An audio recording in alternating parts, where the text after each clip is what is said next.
The Prophet by Khalil Gibran. Colophon, The Prophet was published in 1923 by Khalil Gibran. This ebook was produced for Standard eBooks by Srjoni Sen and is based on a transcription produced in 2019 by David Widger for Project Gutenberg and on digital scans from the Internet Archive.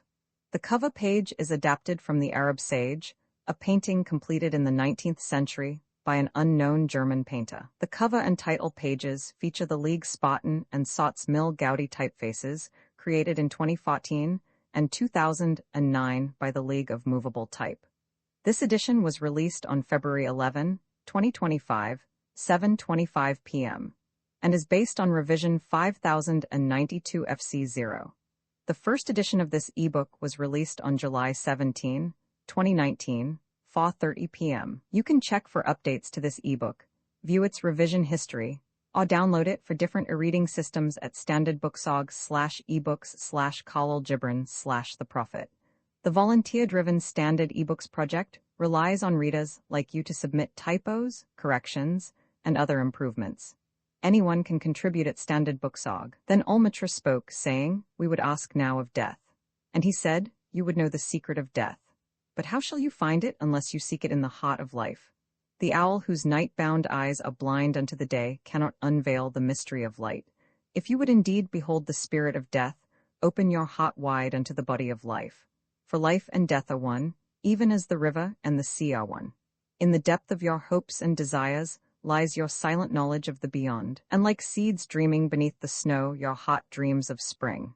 Trust the dreams, for in them is hidden the gate to eternity.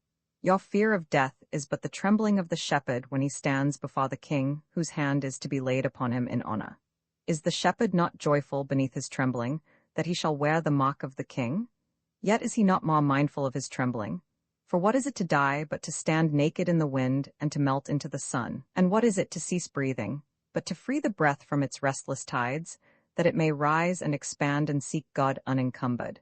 Only when you drink from the river of silence shall you indeed sing.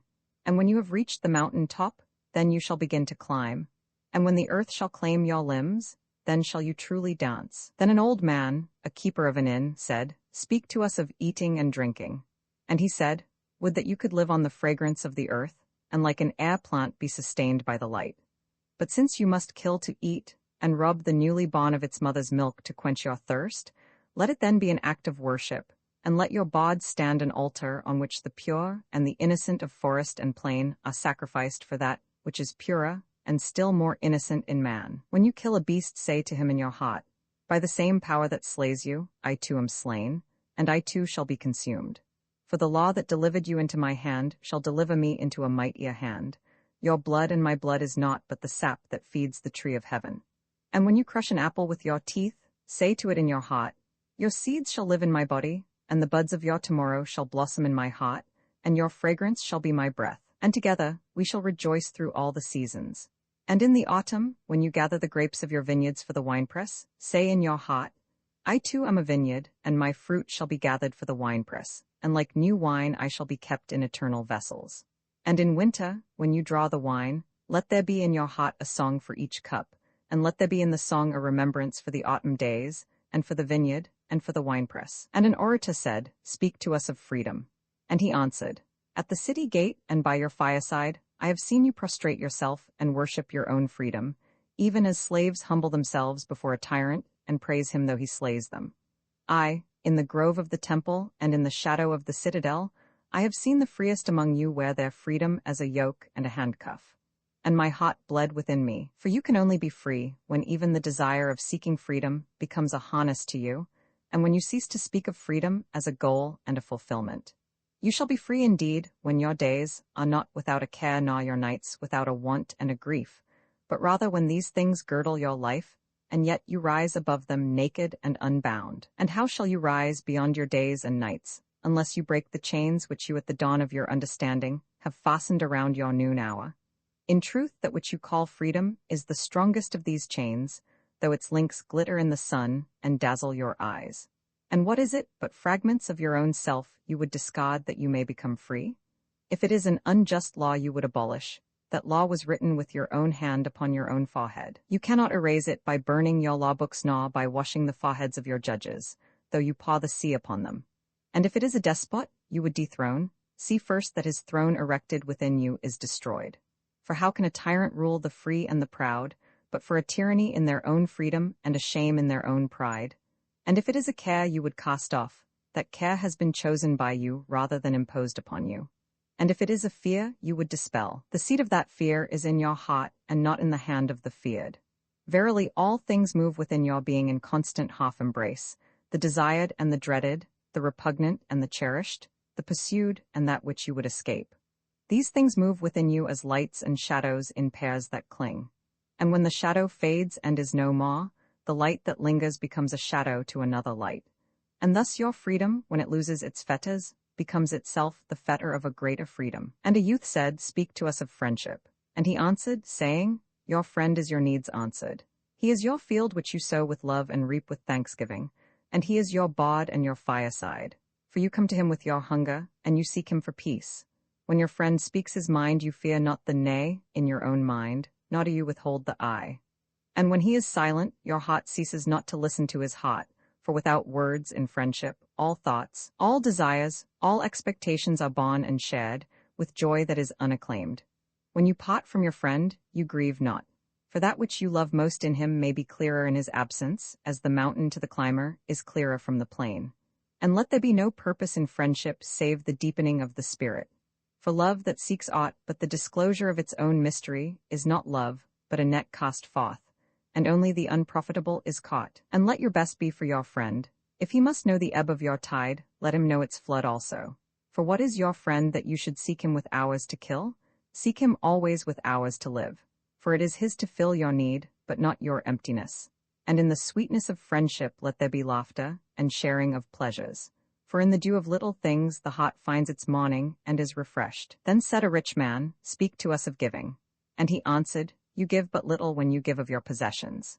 It is when you give of yourself that you truly give. For what are your possessions but things you keep and guard for fear you may need them tomorrow? And tomorrow, what shall tomorrow bring to the overprudent dog, burying bones in the trackless sand as he follows the pilgrims to the holy city? And what is fear of need but need itself? Is not dread of thirst when your well is full, the thirst that is unquenchable? There are those who give little of the much which they have, and they give it for recognition, and their hidden desire makes their gifts unwholesome. And there are those who have little and give it all. These are the believers in life and the bounty of life, and their coffer is never empty. There are those who give with joy, and that joy is their reward. And there are those who give with pain, and that pain is their baptism. And there are those who give and know not pain in giving, nor do they seek joy, nor give with mindfulness of virtue. They give as in yonder valley the myrtle breathes its fragrance into space. Through the hands of such as these God speaks, and from behind their eyes he smiles upon the earth. It is well to give when asked, but it is better to give unasked, through understanding, and to the open-handed the search for one who shall receive is joy greater than giving. And is there aught you would withhold? All you have shall some day be given, therefore give now, that the season of giving may be yours and not your inheritors. You often say, I would give, but only to the deserving. The trees in your orchard say not so, nor the flocks in your pasture. They give that they may live, for to withhold is to perish. Surely he who is worthy to receive his days and his nights is worthy of all else from you. And he who has deserved to drink from the ocean of life deserves to fill his cup from your little stream. And what desert greater shall there be than that which lies in the courage and the confidence, nay, the charity, of receiving? And who are you that men should rend their bosom and unveil their pride, that you may see their worth naked and their pride unabashed? See first that you yourself deserve to be a giver, and an instrument of giving. For in truth it is life that gives unto life, while you, who deem yourself a giver, are but a witness. And you receivers, and you are all receivers, assume no weight of gratitude, lest you lay a yoke upon yourself, and upon him who gives. Rather rise together with the giver on his gifts as on wings, for to be over-mindful of your debt is to doubt his generosity, who has the free-hearted earth for mother, and God for father. And one of the elders of the city said, Speak to us of good and evil. And he answered, Of the good in you I can speak, but not of the evil. For what is evil but good tortured by its own hunger and thirst? Verily when good is hungry it seeks food even in dark caves, and when it thirsts it drinks even of dead waters. You are good when you are one with yourself. Yet when you are not one with yourself, you are not evil. For a divided house is not a den of thieves, It is only a divided house. And a ship without rudder may wander aimlessly among perilous isles yet sink not to the bottom. You are good when you strive to give of yourself, yet you are not evil when you seek gain for yourself. For when you strive for gain you are but a root that clings to the earth and sucks at her breast. Surely the fruit cannot say to the root, "Be like me, ripe and full and ever giving of your abundance." For to the fruit giving is a need, as receiving is a need to the root. You are good when you are fully awake in your speech, yet you are not evil when you sleep while your tongue staggers without purpose, and even stumbling speech may strengthen a weak tongue. You are good when you walk to your goal firmly and with bold steps, yet you are not evil when you go thither limping. Even those who limp go not backward, but you who are strong and swift, see that you do not limp before the lame, deeming it kindness. You are good in countless ways, and you are not evil when you are not good, you are only loitering and sluggard. Pity that the stags cannot teach swiftness to the turtles. In your longing for your giant self lies your goodness, and that longing is in all of you. But in some of you that longing is a torrent rushing with might to the sea, carrying the secrets of the hillsides and the songs of the forest. And in others, it is a flat stream that loses itself in angles and bends and lingers before it reaches the shore. But let not him who longs much say to him who longs little, "Wherefore are you slow and halting?" For the truly good ask not the naked, "Where is your garment?" nor the houseless, "What has befallen your house?" Then a mason came forth and said, "Speak to us of houses." And he answered and said, "Build of your imaginings a bower in the wilderness ere you build a house within the city walls. For even as you have homecomings in your twilight, so has the wanderer in you, the ever distant and alone. Your house is your larger body. It grows in the sun and sleeps in the stillness of the night, and it is not dreamless. Does not your house dream? And dreaming, leave the city for grove or hilltop? Would that I could gather your houses into my hand, and like a sower scatter them in forest and meadow. Would the valleys were your streets, and the green paths your alleys, that you might seek one another through vineyards, and come with the fragrance of the earth in your garments. But these things are not yet to be.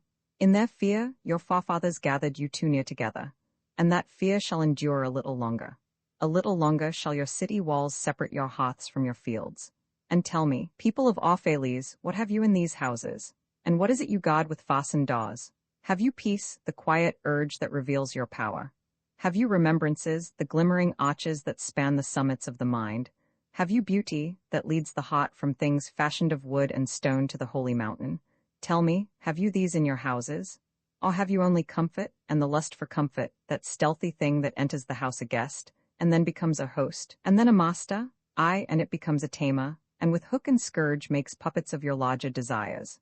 Though its hands are silken, its heart is of iron. It lulls you to sleep only to stand by your bed and jeer at the dignity of the flesh. It makes mock of your sound senses, and lays them in thistledown like fragile vessels.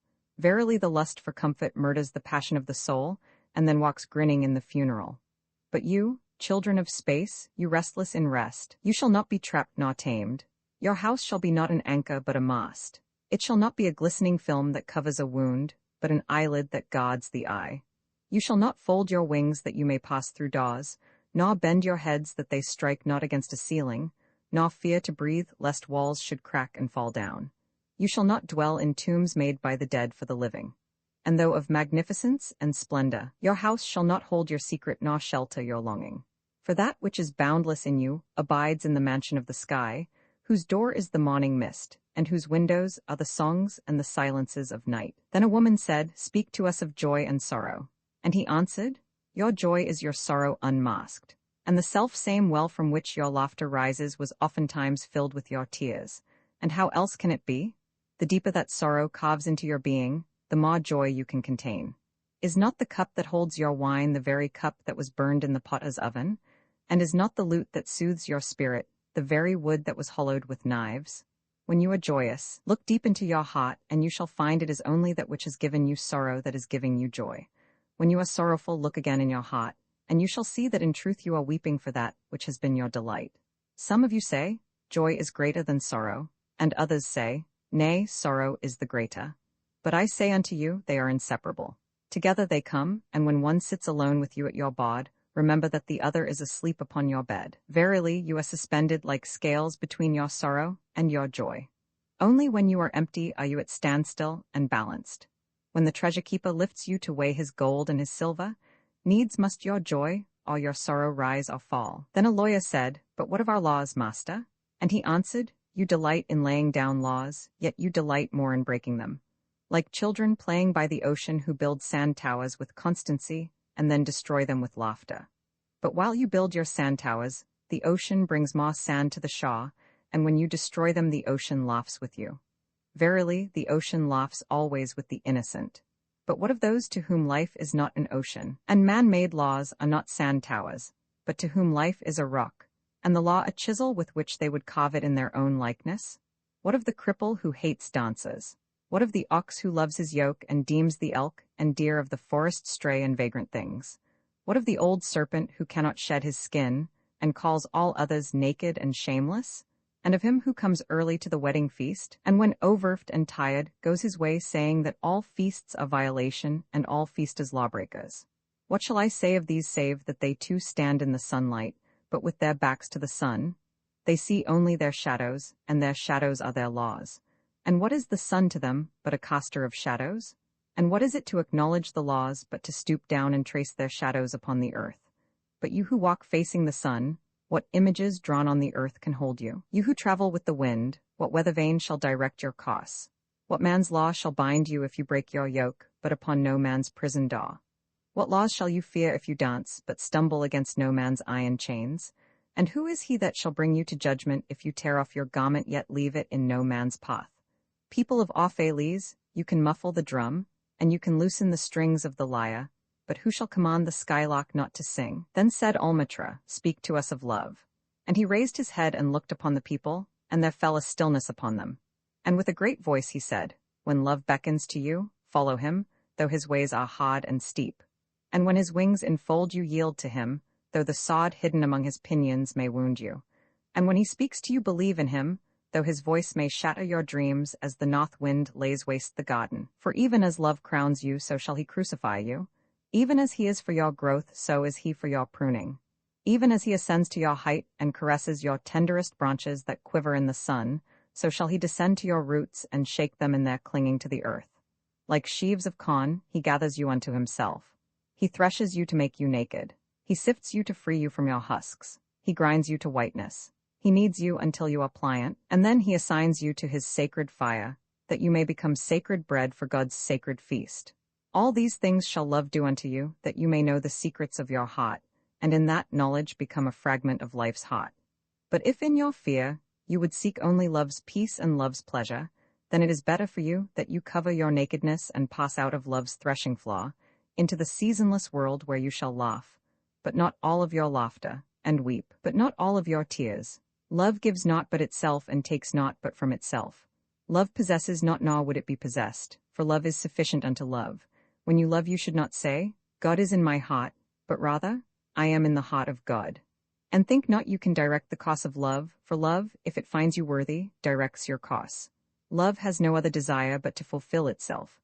But if you love and must needs have desires, let these be your desires, to melt and be like a running brook that sings its melody to the night, to know the pain of too much tenderness, to be wounded by your own understanding of love, and to bleed willingly and joyfully. To wake at dawn with a winged heart and give thanks for another day of loving, to rest at the noon hour and meditate love's ecstasy, to return home at eventide with gratitude, and then to sleep with a prayer for the beloved in your heart and a song of praise upon your lips. His power came from some great reservoir of spiritual life, else it could not have been so universal and so potent. But the majesty and beauty of the language with which he clothed it were all his own. Then Almitra spoke again and said, "And what of marriage, master?" And he answered, saying, "You were born together, and together you shall be forevermore. You shall be together when the white wings of death scatter your days. Aye, you shall be together, even in the silent memory of God.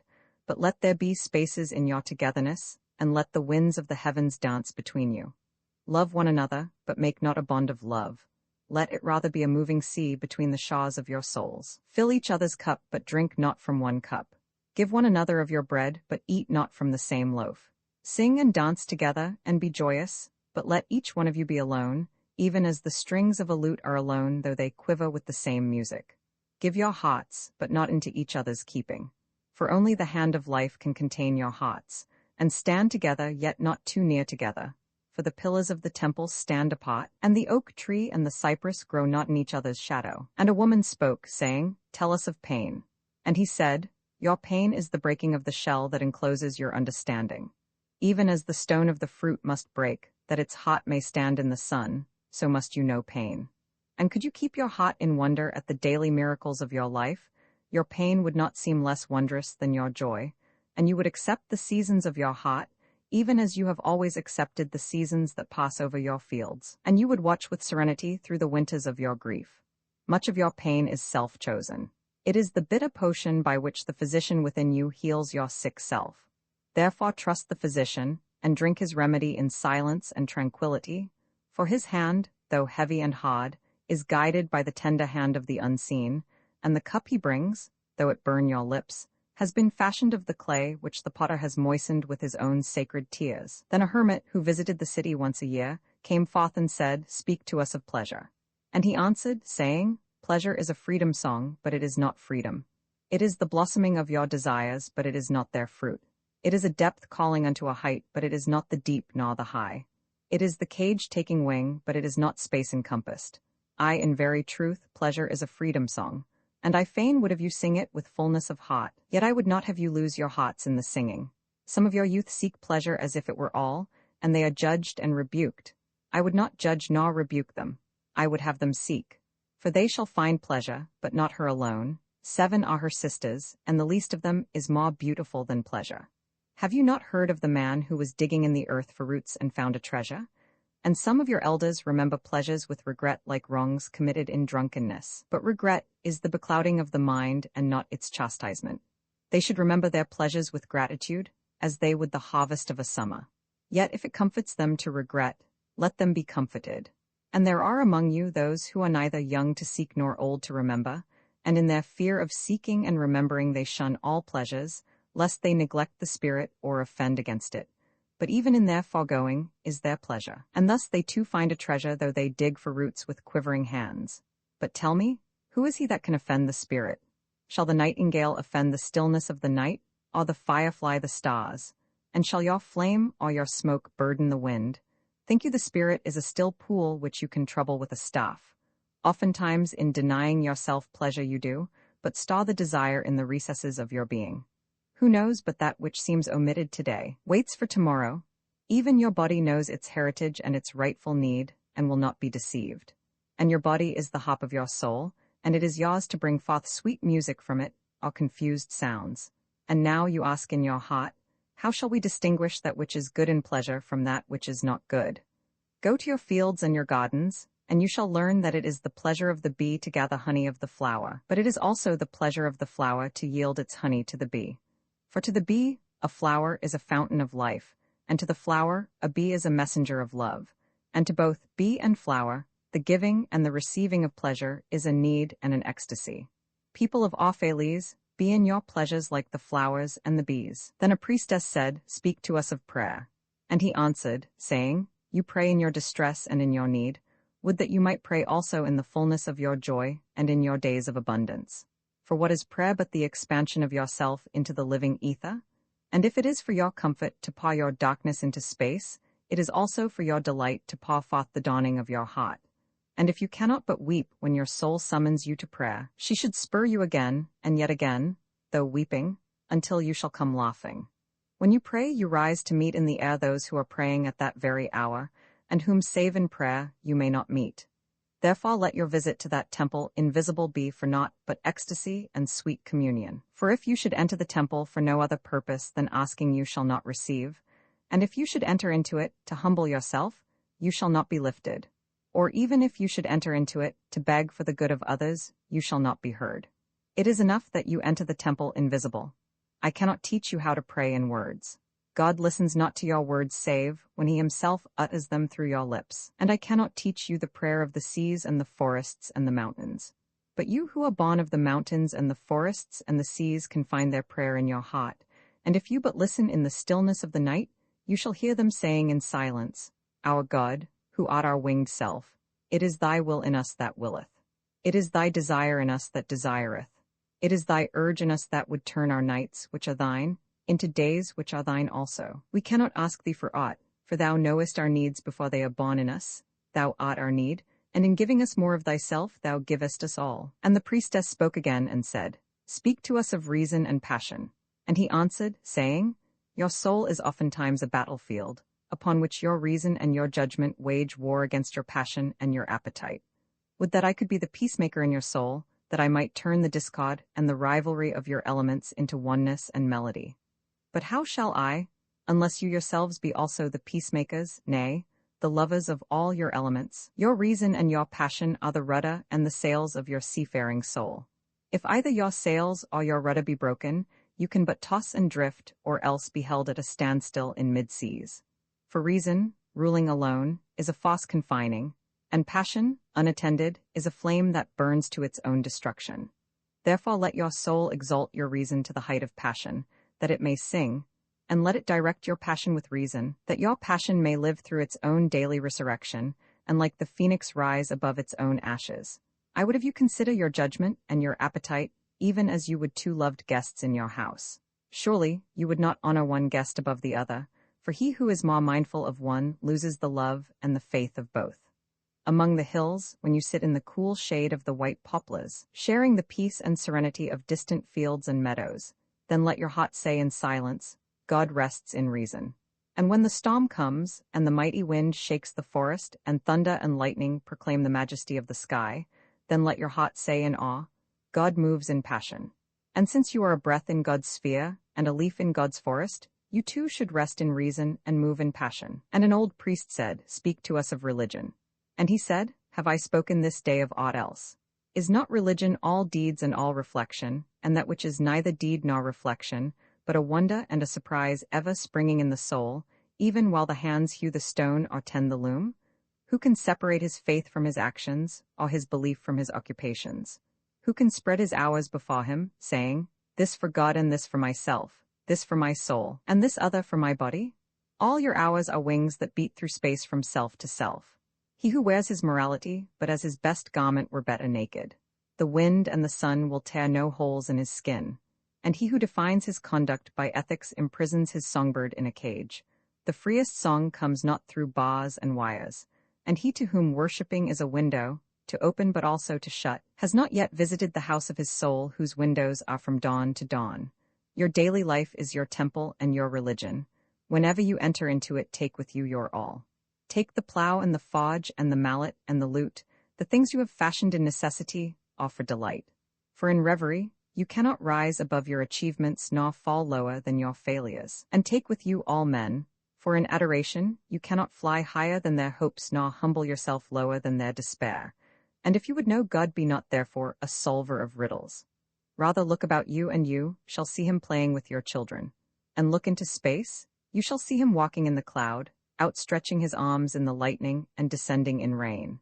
You shall see him smiling in flowers, then rising and waving his hands in trees. And a man said, Speak to us of self-knowledge. And he answered, saying, Your hearts know in silence the secrets of the days and the nights, but your ears thirst for the sound of your heart's knowledge. You would know in words that which you have always known in thought. You would touch with your fingers the naked body of your dreams, and it is well you should. The hidden wellspring of your soul must needs rise and run murmuring to the sea, and the treasure of your infinite depths would be revealed to your eyes. But let there be no scales to weigh your unknown treasure, and seek not the depths of your knowledge with staff or sounding line. For self is a sea boundless and measureless. Say not, I have found the truth, but rather, I have found a truth. Say not, I have found the path of the soul. Say rather, I have met the soul walking upon my path. For the soul walks upon all paths. The soul walks not upon a line, neither does it grow like a reed. The soul unfolds itself, like a lotus of countless petals. And then a scholar said, Speak of talking. And he answered, saying, You talk when you cease to be at peace with your thoughts. And when you can no longer dwell in the solitude of your heart, you live in your lips, and sound is a diversion and a pastime. And in much of your talking, thinking is half-murdered. For thought is a bird of space, that in a cage of words may indeed unfold its wings, but cannot fly.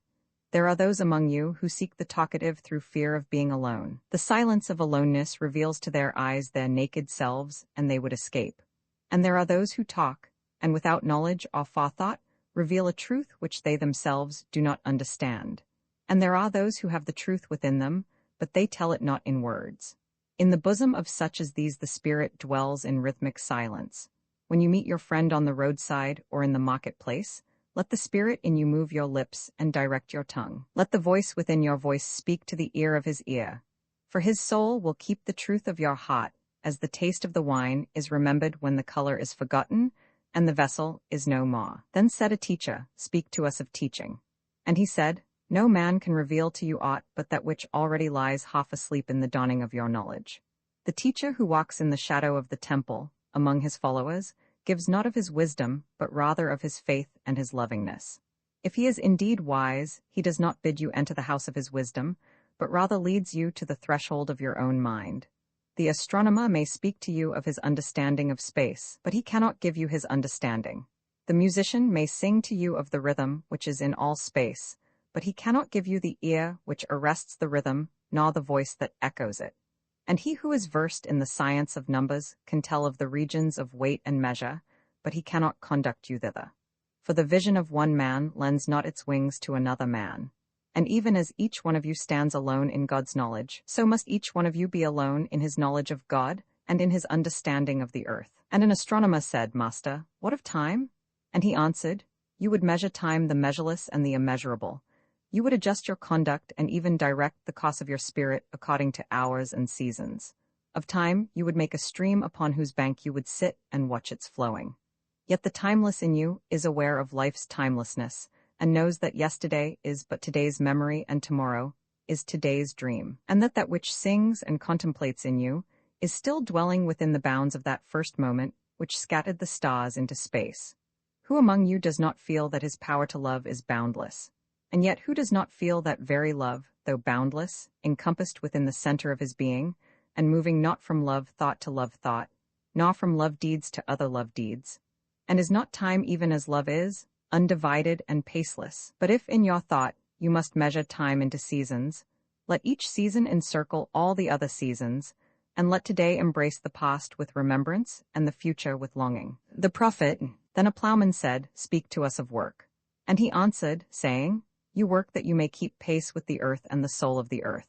For to be idle is to become a stranger unto the seasons, and to step out of life's procession, that marches in majesty and proud submission towards the infinite. When you work you are a flute through whose heart the whispering of the hours turns to music. Which of you would be a reed, dumb and silent, when all else sings together in unison? Always you have been told that work is a curse and labor a misfortune. But I say to you that when you work, you fulfill a part of earth's furthest dream, assigned to you when that dream was born, and in keeping yourself with labor, you are in truth loving life, and to love life through labor is to be intimate with life's inmost secret. But if you in your pain call birth an affliction, and the support of the flesh, a curse written upon your brow, then I answer that naught but the sweat of your brow shall wash away that which is written. You have been told also that life is darkness, and in your weariness you echo what was said by the weary. And I say that life is indeed darkness save when there is urge, and all urge is blind save when there is knowledge, and all knowledge is vain save when there is work, and all work is empty save when there is love. And when you work with love, you bind yourself to yourself, and to one another, and to God. And what is it to work with love? It is to weave the cloth with threads drawn from your heart, even as if your beloved were to wear that cloth. It is to build a house with affection, even as if your beloved were to dwell in that house. It is to sow seeds with tenderness and reap the harvest with joy, even as if your beloved were to eat the fruit.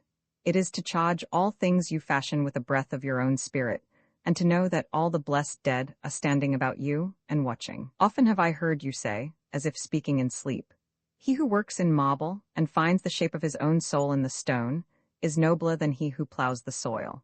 And he who seizes the rainbow to lay it on a cloth in the likeness of man is more than he who makes the sandals for our feet. But I say, not in sleep, but in the overwakefulness of noontide, that the wind speaks not more sweetly to the giant oaks than to the least of all the blades of grass. And he alone is great, who turns the voice of the wind into a song made sweeter by his own loving. Work is love made visible. And if you cannot work with love, but only with distaste, it is better that you should leave your work and sit at the gate of the temple and take alms of those who work with joy. For if you bake bread with indifference, you bake a bitter bread that feeds but half man's hunger. And if you grudge the crushing of the grapes, Your grudge distills a poison in the wine. And if you sing though as angels, and love not the singing, you muffle man's ears to the voices of the day and the voices of the night. Al-Mustafa, the chosen and the beloved, who was a dawn unto his own day, had waited 12 years in the city of Opheles for his ship that was to return and bear him back to the isle of his birth. And in the 12th year, on the 7th day of Elul, the month of reaping, he climbed the hill without the city walls and looked seaward, and he beheld his ship coming with the mist.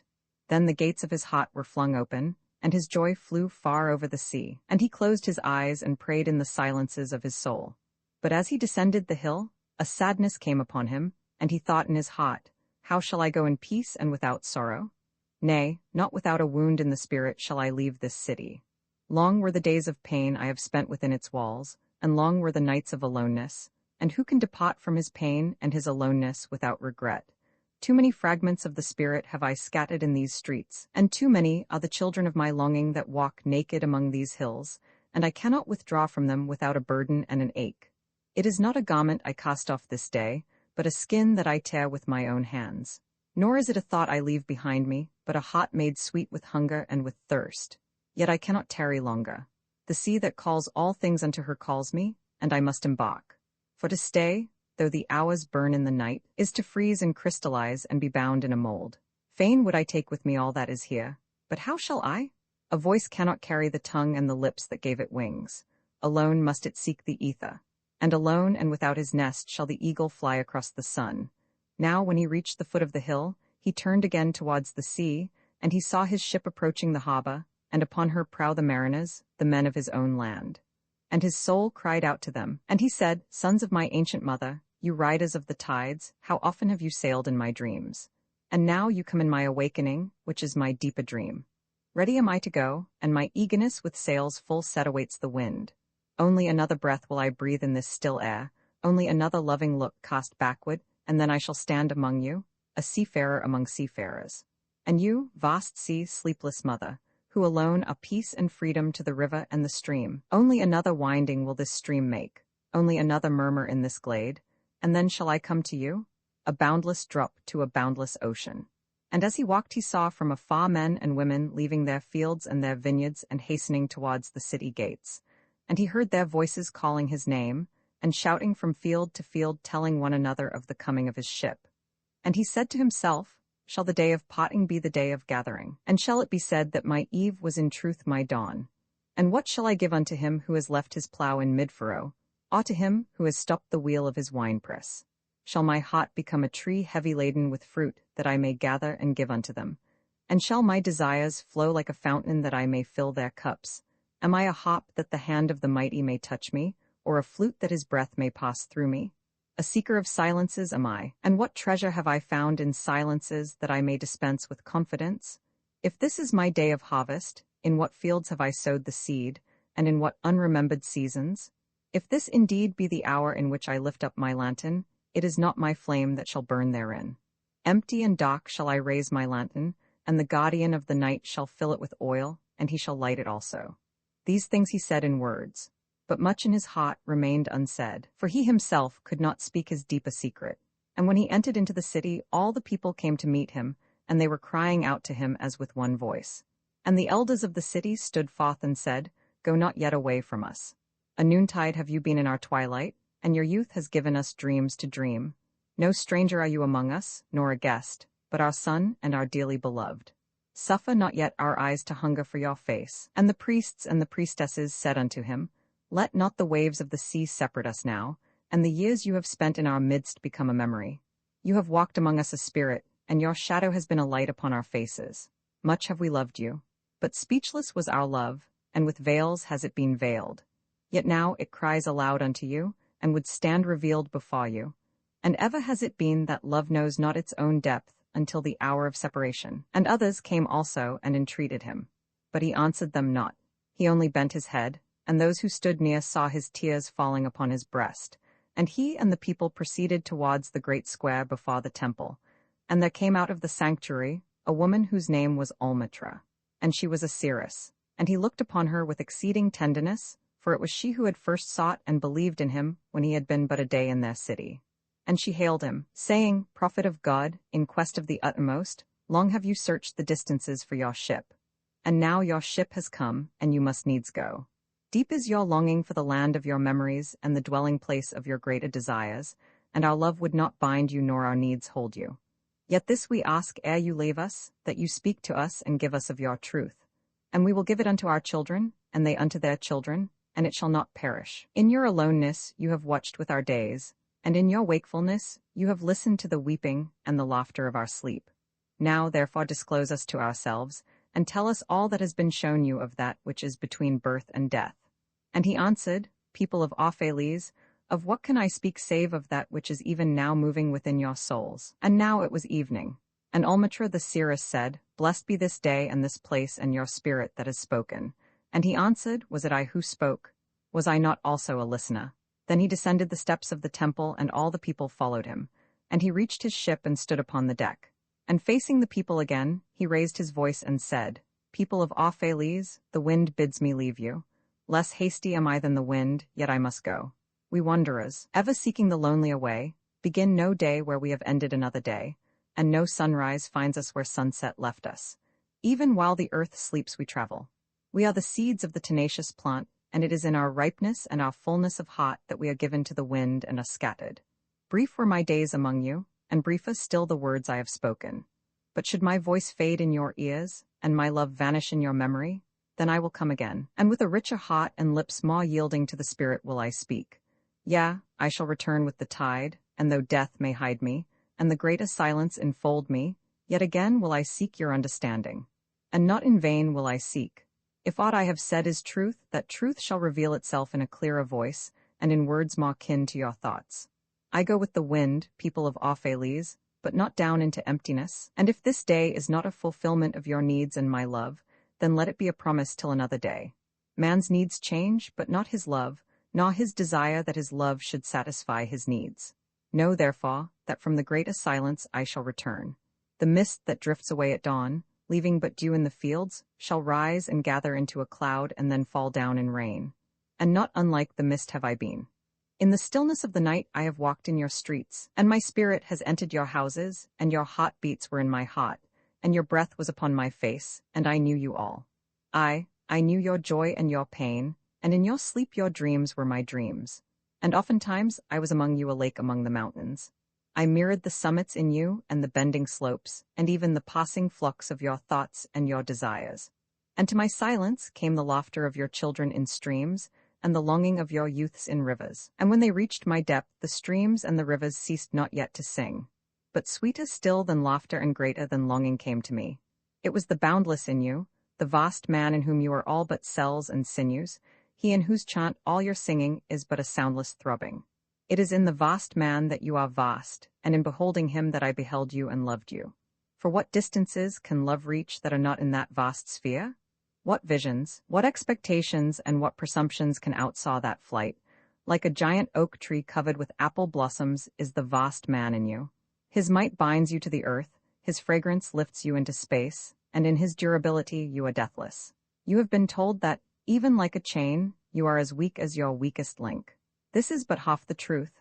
You are also as strong as your strongest link. To measure you by your smallest deed is to reckon the power of ocean by the frailty of its foam. To judge you by your failures is to cast blame upon the seasons for their inconstancy. You are like an ocean, and though heavy-grounded ships await the tide upon your shores, yet, even like an ocean, you cannot hasten your tides. And like the seasons you are also, and though in your winter you deny your spring, yet spring, reposing within you, smiles in her drowsiness and is not offended. Think not I say these things in order that you may say the one to the other. He praised us well. He saw but the good in us. I only speak to you in words of that which you yourselves know in thought. And what is word knowledge but a shadow of wordless knowledge?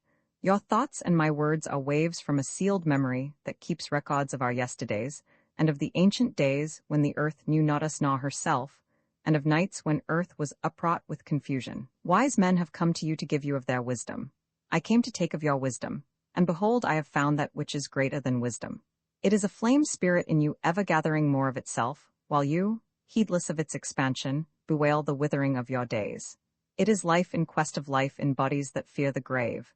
There are no graves here. These mountains and plains are a cradle and a stepping stone. Whenever you pass by the field where you have laid your ancestors, look well thereupon, and you shall see yourselves and your children dancing hand in hand. Verily, you often make merry without knowing. Others have come to you to whom for golden promises made unto your faith you have given but riches and power and glory. Less than a promise have I given, and yet more generous have you been to me. You have given me my deeper thirsting after life. Surely there is no greater gift to a man than that which turns all his aims into parching lips and all life into a fountain. And in this lies my honor and my reward, that whenever I come to the fountain to drink, I find the living water itself thirsty, and it drinks me while I drink it. Some of you have deemed me proud and overshy to receive gifts. Too proud indeed am I to receive wages, but not gifts. And though I have eaten berries among the hills when you would have had me sit at your board, and slept in the portico of the temple, when you would gladly have sheltered me, yet was it not your loving mindfulness of my days and my nights that made food sweet to my mouth and girdled my sleep with visions? For this I bless you most. You give much and know not that you give at all. Verily the kindness that gazes upon itself in a mirror turns to stone, and a good deed that calls itself by tender names becomes the parent to a curse. And some of you have called me aloof and drunk with my own aloneness, and you have said, He holds counsel with the trees of the forest, but not with men. He sits alone on hilltops and looks down upon our city. True it is that I have climbed the hills and walked in remote places. How could I have seen you save from a great height or a great distance? How can one be indeed near unless he be far? And others among you called unto me, not in words, and they said, Stranger, stranger, lover of unreachable heights, why dwell you among the summits where eagles build their nests? Why seek you the unattainable? What storms would you trap in your net, and what vaporous birds do you hunt in the sky?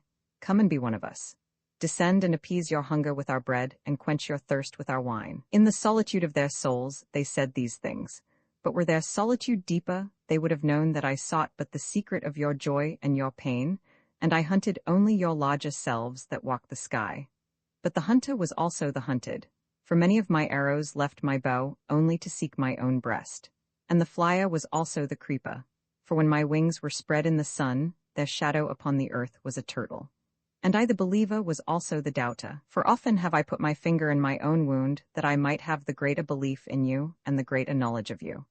And it is with this belief and this knowledge that I say, you are not enclosed within your bodies, nor confined to houses or fields. That which is you dwells above the mountain and roves with the wind. It is not a thing that crawls into the sun for warmth, or digs holes into darkness for safety, but a thing free, a spirit that envelops the earth and moves in the ether. If these be vague words, then seek not to clear them. Vague and nebulous is the beginning of all things, but not their end, and I fain would have you remember me as a beginning. Life, and all that lives, is conceived in the mist and not in the crystal. And who knows but a crystal is mist in decay? This would I have you remember in remembering me, that which seems most feeble and bewildered in you, is the strongest and most determined. Is it not your breath that has erected and hardened the structure of your bones? And is it not a dream which none of you remember having dreamt, that builded your city and fashioned all there is in it? Could you but see the tides of that breath, you would cease to see all else. And if you could hear the whispering of the dream, you would hear no other sound. But you do not see, nor do you hear, and it is well. The veil that clouds your eyes shall be lifted by the hands that wove it, and the clay that fills your ears shall be pierced by those fingers that kneaded it. And you shall see, and you shall hear, yet you shall not deplore having known blindness, nor regret having been deaf. For in that day you shall know the hidden purposes in all things, and you shall bless darkness as you would bless light. After saying these things he looked about him, and he saw the pilot of his ship standing by the helm and gazing now at the full sails and now at the distance. And he said, Patient, over-patient is the captain of my ship. The wind blows and restless are the sails, even the rudder begs direction, yet quietly my captain awaits my silence. And these my mariners who have heard the choir of the great sea, they too have heard me patiently. Now they shall wait no longer. I am ready. The stream has reached the sea, and once more the great mother holds her son against her breast. Fare you well, people of Opheles. This day has ended. It is closing upon us even as the water lily upon its own tomorrow. What was given us here we shall keep, and if it suffices not, then again must we come together, and together stretch our hands unto the giver. Forget not that I shall come back to you. A little while, and my longing shall gather dust and foam for another body.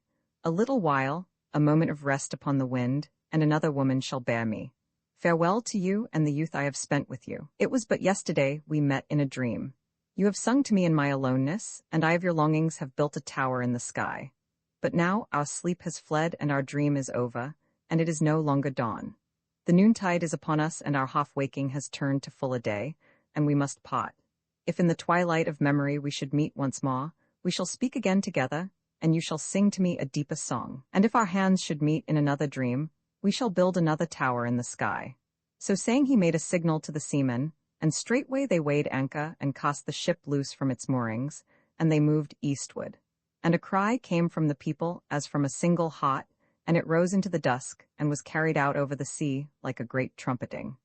Only Almatra was silent, gazing after the ship until it had vanished into the mist. And when all the people were dispersed, she still stood alone upon the sea-wall, remembering in her heart his saying, "A little while, a moment of rest upon the wind, and another woman shall bear me." The Prophet by Khalil Gibran. Uncopyright. May you do good and not evil. May you find forgiveness for yourself and forgive others. May you share freely, never taking more than you give. Copyright pages exist to tell you that you can't do something. Unlike them, this uncopyright page exists to tell you that the writing and artwork in this ebook are believed to be in the United States public domain. That is, they are believed to be free of copyright restrictions in the United States. The United States public domain represents our collective cultural heritage, and items in it are free for anyone in the United States to do almost anything at all with, without having to get permission. Copyright laws are different all over the world, and the source text or artwork in this ebook may still be copyrighted in other countries. If you're not located in the United States, you must check your local laws before using this ebook. Standard ebooks makes no representations regarding the copyright status of the source text or artwork in this ebook in any country other than the United States.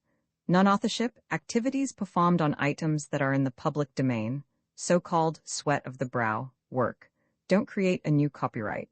That means that nobody can claim a new copyright on an item that is in the public domain for, among other things, work like digitization, mock-up, or typography.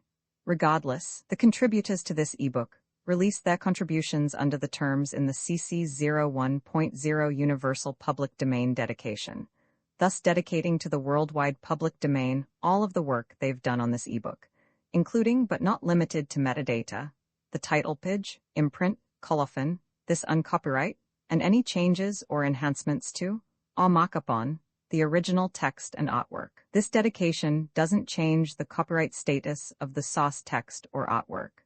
We make this dedication in the interest of enriching our global cultural heritage, to promote free and libre culture around the world, and to give back to the unrestricted culture that has given all of us so much. Table of Contents Landmarks. Imprint. This ebook is the product of many hours of hard work by volunteers for standard ebooks, and builds on the hard work of other literature lovers made possible by the public domain.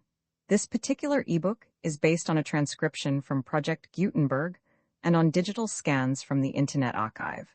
The source text and artwork in this ebook are believed to be in the United States public domain. That is, they are believed to be free of copyright restrictions in the United States. They may still be copyrighted in other countries, so users located outside of the United States must check their local laws before using this ebook. The creators of, and contributors to, this ebook dedicate their contributions to the worldwide public domain via the terms in the CC 01.0 Universal Public Domain dedication. For full license information, see the uncopyright at the end of this ebook. Standard eBooks is a volunteer-driven project that produces ebook editions of public domain literature using modern typography, technology, and editorial standards, and distributes them free of cost. You can download this and other ebooks carefully produced for true book lovers at standardbooks.org. And a poet said, "Speak to us of beauty." And he answered, "Where shall you seek beauty? And how shall you find her unless she herself be your way and your guide? And how shall you speak of her except she be the weaver of your speech?" The aggrieved and the injured say, "Beauty is kind and gentle. Like a young mother half shy of her own glory, she walks among us." And the passionate say, "Nay, beauty is a thing of might and dread. Like the tempest she shakes the earth beneath us and the sky above us." The tired and the weary say, "Beauty is of soft whisperings. She speaks in our spirit. Her voice yields to our silences like a faint light that quivers in fear of the shadow." But the restless say, We have heard her shouting among the mountains, and with her cries came the sound of hoofs, and the beating of wings, and the roaring of lions. At night the watchmen of the city say, Beauty shall rise with the dawn from the east. And at noontide the toilers and the wayfarers say, We have seen her landing over the earth from the windows of the sunset. In winter say the snow-bound, She shall come with the spring leaping upon the hills. And in the summer heat the reapers say, We have seen her dancing with the autumn leaves, and we saw a drift of snow in her hair. All these things have you said of beauty, yet in truth you spoke not of her but of needs unsatisfied, and beauty is not a need but an ecstasy. It is not a mouth thirsting nor an empty hand stretched forth, but rather a heart inflamed and a soul enchanted. It is not the image you would see nor the song you would hear, but rather an image you see though you close your eyes, and a song you hear though you shut your ears. It is not the sap within the furrowed bark, nor a wing attached to a claw, but rather a garden forever in bloom, and a flock of angels forever in flight. People of Opheles, beauty is life when life unveils her holy face. But you are life and you are the veil. Beauty is eternity gazing at itself in a mirror, but you are eternity and you are the mirror. And a merchant said, Speak to us of buying and selling. And he answered and said, To you the earth yields her fruit, and you shall not want if you but know how to fill your hands.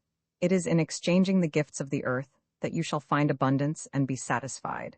Yet unless the exchange be in love and kindly justice, it will but lead some to greed and others to hunger. When in the marketplace you toilers of the sea and fields and vineyards meet the weavers and the potters and the gatherers of spices, invoke then the master spirit of the earth to come into your midst and sanctify the scales and the reckoning that weighs value against value. And suffer not the barren-handed to take part in your transactions, who would sell their words for your labor. To such men you should say, Come with us to the field, or go with our brothers to the sea and cast your net, for the land and the sea shall be bountiful to you even as to us. And if there come the singers and the dancers and the flute players, buy of their gifts also. For they too are gatherers of fruit and frankincense, and that which they bring, though fashioned of dreams, is raiment and food for your soul. And before you leave the marketplace, see that no one has gone his way with empty hands, for the master spirit of the earth shall not sleep peacefully upon the wind, till the needs of the least of you are satisfied. And a woman who held a babe against her bosom said, Speak to us of children. And he said, Your children are not your children. They are the sons and daughters of life's longing for itself. They come through you but not from you, and though they are with you yet they belong not to you. You may give them your love but not your thoughts, for they have their own thoughts. You may house their bodies but not their souls, for their souls dwell in the house of tomorrow, which you cannot visit, not even in your dreams. You may strive to be like them, but seek not to make them like you. For life goes not backward nor tarries with yesterday. You are the bows from which your children as living arrows are sent forth. The archer sees the mark upon the path of the infinite, and he bends you with his might that his arrows may go swift and far. Let your bending in the archer's hand be for gladness, for even as he loves the arrow that flies, so he loves also the bow that is stable. And the weaver said, Speak to us of clothes. And he answered, Your clothes conceal much of your beauty, yet they hide not the unbeautiful. And though you seek in garments the freedom of privacy, you may find in them a harness and a chain. Would that you could meet the sun and the wind with more of your skin and less of your raiment, for the breath of life is in the sunlight and the hand of life is in the wind. Some of you say, It is the north wind who has woven the clothes we wear. And I say, Aye, it was the north wind, but shame was his loom, and the softening of the sinews was his thread. And when his work was done, he laughed in the forest. Forget not that modesty is for a shield against the eye of the unclean, and when the unclean shall be no more, what were modesty but a fetter and a fouling of the mind? And forget not that the earth delights to feel your bare feet, and the winds long to play with your hair. Then one of the judges of the city stood forth and said, Speak to us of crime and punishment. And he answered, saying, It is when your spirit goes wandering upon the wind, that you, alone and unguarded, commit a wrong unto others and therefore unto yourself. And for that wrong committed must you knock and wait a while unheeded at the gate of the blessed. Like the ocean is your God self, it remains forever undefiled. And like the ether it lifts but the winged. Even like the sun is your God self, it knows not the ways of the mole, nor seeks it the holes of the serpent. But your God self dwells not alone in your being. Much in you is still man, and much in you is not yet man, but a shapeless pygmy that walks asleep in the mist searching for its own awakening. And of the man in you would I now speak. For it is he, and not your God self, nor the pygmy in the mist, that knows crime and the punishment of crime. Oftentimes have I heard you speak of one who commits a wrong, as though he were not one of you, but a stranger unto you, and an intruder upon your world. But I say that even as the holy and the righteous cannot rise beyond the highest which is in each one of you, so the wicked and the weak cannot fall lower than the lowest which is in you also.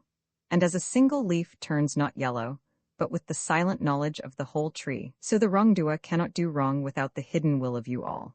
Like a procession you walk together towards your God self. You are the way and the wayfarers. And when one of you falls down, he falls for those behind him, a caution against the stumbling stone. Aye, and he falls for those ahead of him, who though faster and surer of foot, yet removed not the stumbling stone. And this also, though the word lie heavy upon your hearts, the murdered is not unaccountable for his own murder, and the robbed is not blameless in being robbed.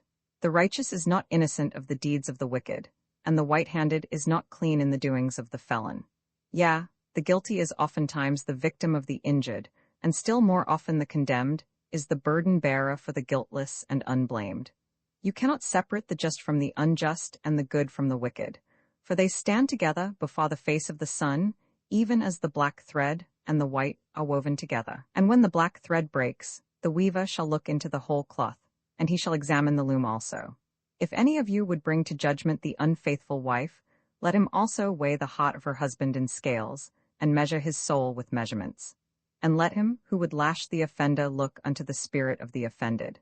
And if any of you would punish in the name of righteousness, and lay the axe unto the evil tree, let him see to its roots. And verily he will find the roots of the good and the bad, the fruitful and the fruitless, all entwined together in the silent heart of the earth. And you judges who would be just, what judgment pronounce you upon him, who though honest in the flesh yet is a thief in spirit? What penalty lay you upon him, who slays in the flesh yet is himself slain in the spirit?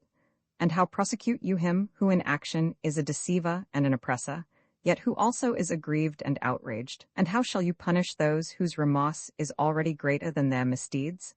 Is not remorse the justice which is administered by that very law which you would fain serve? Yet you cannot lay remorse upon the innocent, nor lift it from the heart of the guilty. Unbidden shall it call in the night, that men may wake and gaze upon themselves.